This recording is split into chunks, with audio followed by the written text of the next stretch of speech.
les cadres aussi Elfman de la chaîne Cassue Glaceuse pour ce nouvel épisode qui va porter sur les intelligences multiples. Une méthode alternative au QI pour tenter de quantifier et d'analyser les potentiels cognitifs de quelqu'un. Comme d'habitude, cet épisode se déroulera en plusieurs parties. Passons maintenant à la première, l'intelligence multiple, c'est quoi?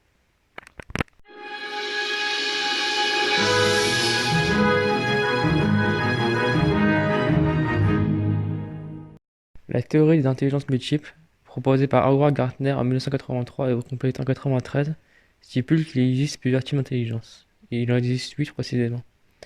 En 1983, Howard Gardner, donc un psychologue américain, publie le livre Points of Mind, The Theory of Multiple Intelligence, et critique l'emploi des tests d'intelligence, donc des tests de QI, dans le cadre de l'orientation scolaire des enfants. Il défend l'idée que l'intelligence des enfants en échec scolaire aux États-Unis, et pas qu'aux États-Unis d'ailleurs, se compris différemment. Selon lui, les tests d'intelligence ne mesuraient pas plusieurs types d'intelligence qui ont également un impact sur la vie de l'enfant, et il en décrit 7. En 1993, il complète sa théorie et parle d'un 8e d'intelligence. Il parle d'un 8e type d'intelligence, c'est l'intelligence naturaliste. Les 8 intelligences multiples sont l'intelligence linguistique, l'intelligence logico-mathématique, l'intelligence spatiale, l'intelligence intrapersonnelle, l'intelligence interpersonnelle, l'intelligence corporelle et kinesthésique, l'intelligence musicale et l'intelligence naturaliste. Maintenant, nous allons balayer rapidement les 6 intelligences, passant tout de suite à la première, intelligence linguistique.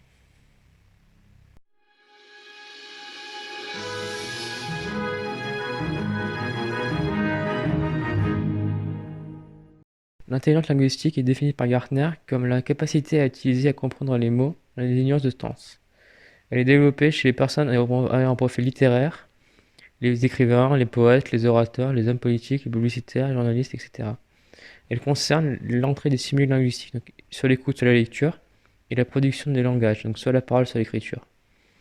L'intelligence linguistique est aussi la capacité à comprendre comment le langage affecte les émotions, comme dans le cas des rhétoriciens, des écrivains, des poètes. Donc c'est en gros, on va comprendre ce qu'on pense, on va réfléchir à ce qu'on pense en fait. Donc l'intelligence linguistique consiste à utiliser le langage pour comprendre les autres et pour exprimer ce que l'on pense. Elle permet l'utilisation de la langue maternelle mais aussi d'autres langues, par l'apprentissage notamment. C'est l'intelligence la plus mise en avant et utilisée à l'école après l'intelligence logico-mathématique. Les manques de cette capacité à mettre un mot à sa pensée peut également créer le sentiment d'être incompris. Oui, c'est normal, quand on ne sait pas s'exprimer, on cherche la violence. Et donc, en particulier face à ceux qui maîtrisent mieux cette intelligence, et en vrai, comme je l'ai dit, la réaction de violence. Mais maintenant, passons à la deuxième intelligence, l'intelligence logico-mathématique.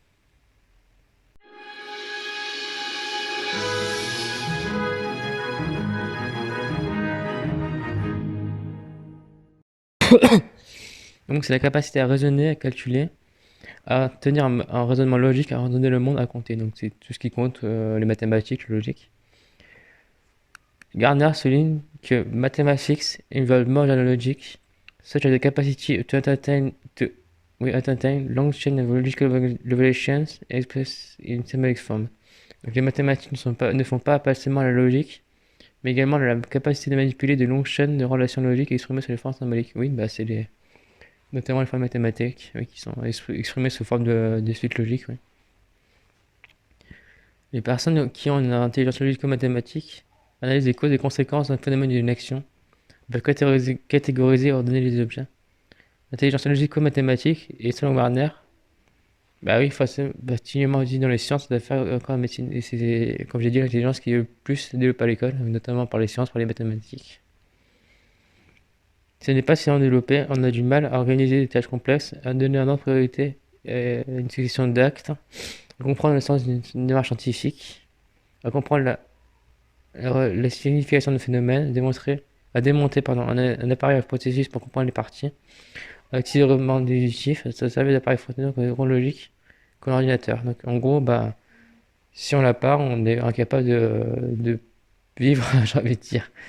On est incapable de vivre dans le monde tel qu'il est aujourd'hui avec des machines et des ordinateurs. Et donc c'est utilisé par les scientifiques, c'est utilisé par les mathématiciens, cette intelligence notamment. Et maintenant passons à la troisième intelligence, l'intelligence spatiale.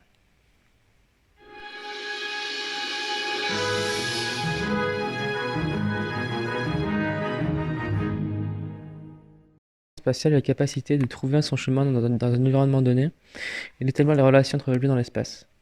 Elle permet de voir la continuité d'une image en relation dans l'espace, de créer une image mentale. Par exemple, elle permet de bien ranger des objets dans l'espace comme la valise d'un coffre de voiture, un plan de route pour aller d'un point A à un point B, etc. Donc c'est vraiment ce qui concerne le spatial, comment mentaliser les choses, comment on voit les choses, comment on se fait des représentations de plans pour aller d'un point A à un point B, pour ranger des choses. Elle est utilisée dans des domaines comme l'architecture, la menuiserie, l'urbanisme. Il est très utile en mathématiques, notamment pour la logique, pour la géométrie et dans le jeu d'espace, et dans le jeu d'échecs, pardon. Si elle n'est pas suffisamment développée, on peut avoir des difficultés dans le processus de mémorisation et la résolution de problèmes, oui, parce qu'on fait des images mentales. Car les images produites par le cerveau aident à la mémoire et la réflexion. Pour beaucoup de scientifiques célèbres, leurs découvertes les plus fondamentales sont venues de modèles spatiaux et d'environnements mathématiques. Bien, maintenant, passons au quatrième type d'intelligence, l'intelligence intrapersonnelle.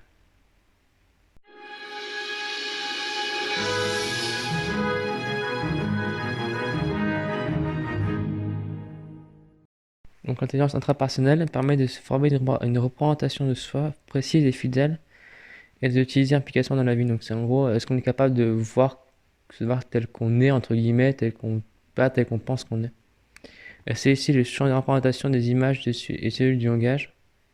Ah, c'est aussi plus le champ de représentation des images que celui du langage, oui, forcément, parce qu'on va se représenter tel qu'on est et pas forcément tel qu'on se voit ou tel qu'on pense qu'on est. Ils sont utilisés la capacité à décrypter ses propres émotions, à rester ouvert à ses besoins et ses désirs. C'est l'intelligence de la prospection et la psychologie analytique. Donc elle est particulièrement développée chez les écrivains, les sages, les philosophes et les mystiques. Si elle n'est pas suffisamment développée, on a du mal à tirer parti des expériences, à réfléchir à ce qui a bien marché et comment améliorer ce qui a bien marché. Oui, parce qu'on a du mal à se faire une image mentale de soi en fait. On prend le contrôle de sa vie, de son apprentissage, celui des buts. On est moins sensible à l'opinion des groupes. On est plus sensible justement à l'opinion des groupes. On cherche, on trouve et ça c'est l'échec. Parce qu'on n'est pas capable de voir en soi les problèmes, donc on cherche un bouc émissaire. Je vais dire c'est lui, c'est lui, c'est lui, alors qu'en fait c'est nous qui avons merdé. Et maintenant nous passons au cinquième type d'intelligence, l'intelligence interpersonnelle.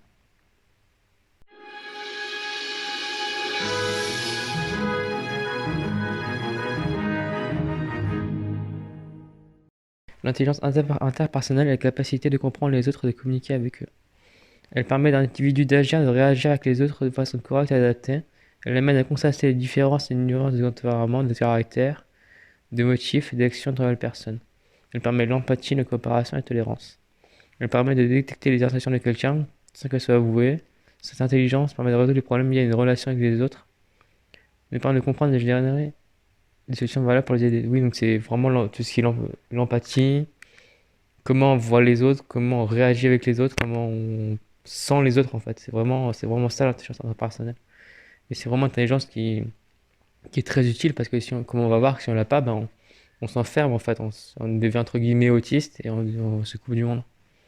Donc s'il n'est pas suffisamment développé, il y a un risque d'enfermement de la personnalité, on se coupe du plaisir d'être avec les autres, de travailler ensemble, on perd des richesses issues de la coopération, oui, parce qu'on va se couper des autres, on va vouloir être tout seul entre guillemets et pas être avec les autres, donc on se perd l'autre entre guillemets. On va devenir aigri, misanthrope, critique de l'humanité dans son ensemble. Par exemple, maintenant, l'avant-dernier type d'intelligence, c'est l'intelligence corporelle et kinesthésique.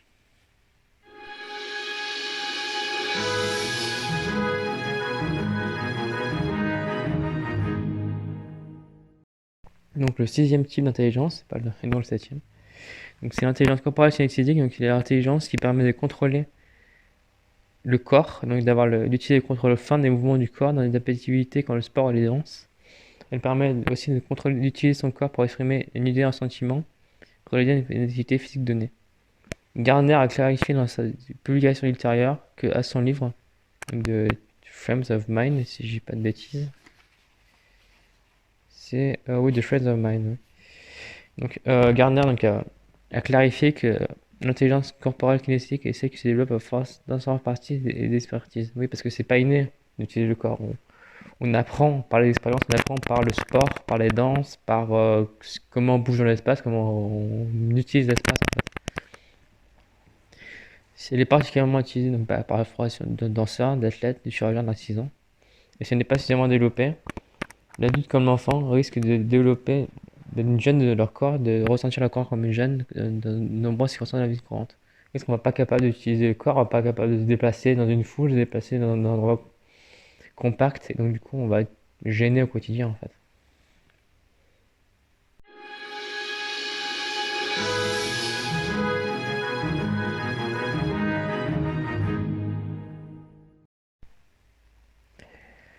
Bien, maintenant passons à l'intelligence musicale. L'intelligence musicale constitue l'aptitude à percevoir, à créer des rythmes et des mélodies, de reconnaître des modèles musicaux, d'interpréter, d'en créer. L'intelligence engage des processus actifs et passifs, jouer d'un instrument, chanter, composer, donc ça c'est actif, mais également apprécier la musique écoutée, donc ça c'est passif. Cette intelligence est développée nécessaire chez les musiciens et compositeurs, donc c'est vraiment tout ce qui est l'écoute du son, comment on entend, comment on apprécie le son et ce qu'on est capable de reproduire ou pas. Donc c'est entre guillemets moins utile, mais ça peut être utile notamment à l'oral, pour faire passer des idées, pour faire passer des émotions. Donc, comme je dis, elle est nécessaire chez les musiciens et compositeurs. Elle est bien entendu particulièrement développée chez les musiciens, donc je me répète, mais c'est vrai. Donc chez les compositeurs, exécutants, chefs d'orchestre, et chez tous les techniciens du son. On se retrouve aussi chez les poètes, et dans l'écriture par tradition orale, mais forcément, parce que le tout passe par l'oral, le tout passe par le... Comment on va dire les choses, comment on va nuancer les choses, et parce que c'est des langues où vraiment chaque son compte, donc si on ne dit pas le bon son, on ne dit pas la bonne chose. Et si elle n'est pas suffisamment développée, on perd une partie des richesses retenues par les sons, à travers les sons organisés comme la musique, l'infinie variation du langage. Et enfin, passons à la dernière intelligence, celle qui a été rajoutée en 93, c'est l'intelligence naturaliste.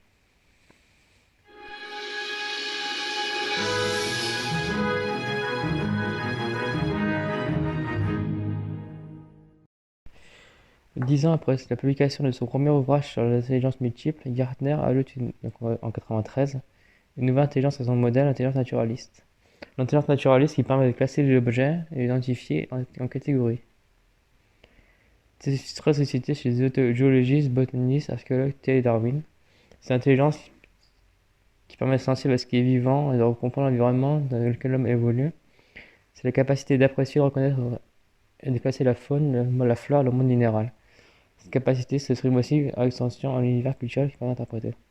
Donc c'est vraiment, oui, c'est vraiment comment on apprécie la nature, est-ce qu'on est capable d'apprécier la nature, de se sentir bien dans la nature en fait. Et ça c'est, je pense, une intelligence qu'il faut qu'on redécouvre et qu'il faut qu'on redéploie. Mais ça c'est un autre débat. On entrera peut-être dans ce débat dans une autre vidéo.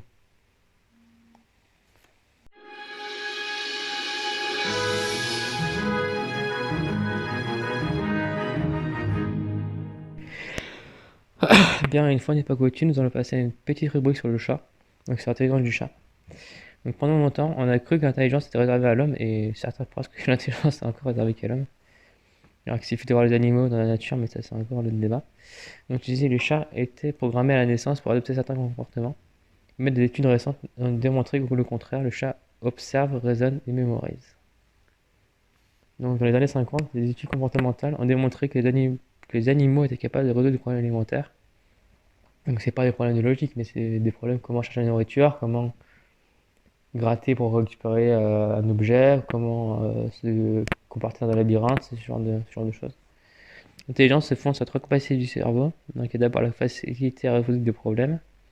Comme l'homme, le chat a la capacité de résoudre un problème réel, donc il peut se contentionner pour chercher un objet, il peut se dégager d'un objet ou d'un obstacle, il peut se contentionner pour rentrer dans un espace restreint. Le chat sait utiliser l'espace, le chat sait s'adapter à son environnement. Comme l'homme, le chat a la capacité de résoudre un problème réel, donc comme je l'ai dit. Il est également capable de faire preuve d'appréhension. Oui, parce que forcément, quand on lui donne à manger, dans une gamelle, il va reconnaître la gamelle. C'est normal. Donc c'est une forme d'intelligence aussi. Oui, donc, par exemple, le chat n'a aucun mal à associer son école à la nourriture. Même si vous changez son école par une autre, et ça c'est vrai, quand on change, quand on lave la gamelle qu'on donne une autre, et le chat, pour lui, une gamelle c'est une gamelle, donc il veut quand même manger. Donc il continuera à associer à la nourriture. Enfin, le chat possède la capacité de raisonner dans un certain contexte. Il saura quoi faire quand il a faim, donc bah, manger, tout simplement.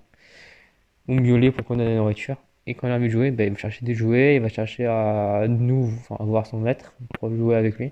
Du coup, le chat sait, entre guillemets, raisonner, sait s'adapter à son environnement. On sait qu'aussi le raisonnement du chat sont adaptés à ses besoins. Le chat n'a pas l'utilité de résoudre un problème complexe comme une équation de l'inconnu, oui, il ne saurait pas quoi en faire, forcément, mais ses intelligence est plutôt sur mesure destinée à répondre à ses besoins primaires. Alors, j'espère que cette vidéo multiple parties vous aura plu et j'espère que vous serez partant. Si j'arrive à trouver des choses plus importantes sur les intelligences multiples, sur à faire une série vraiment intelligence par intelligence et dites-moi dans les commentaires si vous êtes partant. Allez, à chose. N'oubliez pas de vous abonner, de commenter et de liker et de partager la vidéo. Allez, bye bye, à chose.